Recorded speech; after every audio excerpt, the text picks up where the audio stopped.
Kisah Sultan Abdul Hamid II, kecintaannya pada sholawat mengalahkan harta. Sultan Abdul Hamid II lahir pada 21 September 1842 Masehi. Beliau merupakan putra Sultan Abdul Majid. Sejak kecil, beliau sudah mendapatkan pendidikan di bawah bimbingan orang-orang terkenal di zamannya, baik secara ilmu maupun akhlak. Sultan Abdul Hamid II adalah orang yang sangat religius. Putrinya bernama Aisyah Sultan menggambarkan kesalehan ayahnya.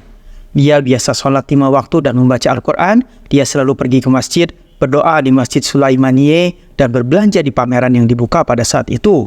Ayahku ingin semua orang berdoa dan pergi ke masjid. Ejan Muhammadi atau Ajan Muhammad dikumandangkan 5 kali di Taman Istana. Ayahku biasa berkata, agama dan sains sangatlah penting. Pada suatu hari, Sultan Abdul Hamid II sangat terkejut tatkala seorang pedagang yang dililit hutang datang menghadapnya. Hal itu disampaikan oleh orang kepercayaannya. Tuanku, ada orang yang mengaku bahwa engkau punya hutang yang banyak kepadanya. Hamba sudah memanggilnya ke istana dan memberikan sejumlah uang. Akan tetapi dia belum mau pergi sebelum bertemu tuan. Kata orang kepercayaannya itu. Di mana dia, Pasha? Biarkan dia masuk, jawab Sultan. Kemudian orang kepercayaannya mengajak orang yang dililit hutang itu masuk ke ruangan Sultan. Dengan penuh takjim, pedagang yang bernama Faisal itu berkata kepada Sultan, "Wahai Sultan, engkau punya hutang kepadaku, segeralah bayar." Begitu tenang, Sultan menjawab, "Bagaimana dan sejak kapan saya berhutang kepadamu?" "Sultan, aku adalah seorang pedagang, hutangku sangatlah banyak. Begitu banyaknya, sehingga aku tidak bisa lagi melunasinya. Aku hanya bisa berdoa kepada Tuhan setiap malamnya. Setiap aku hendak tidur, aku selalu menengadahkan tangan.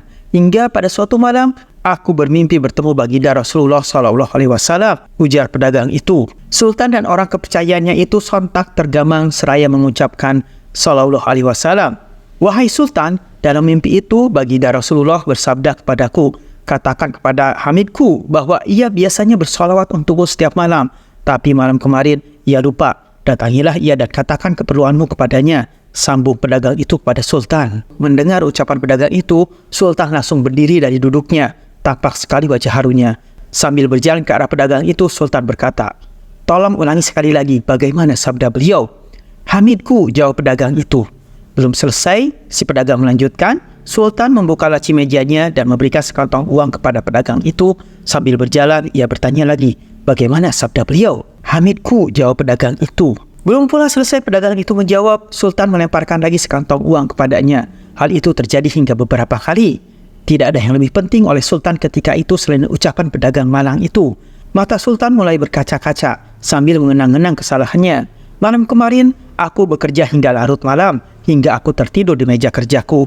Aku lupa bersalawat, padahal aku selalu rutin mengirim doa dan salawat kepadanya." Mendengar ucapan tuannya, orang kepercayaan Sultan itu pun ikut menangis, tak tahan menahan haru. Dengan haru pula, pedagang itu bersegera meninggalkan istana.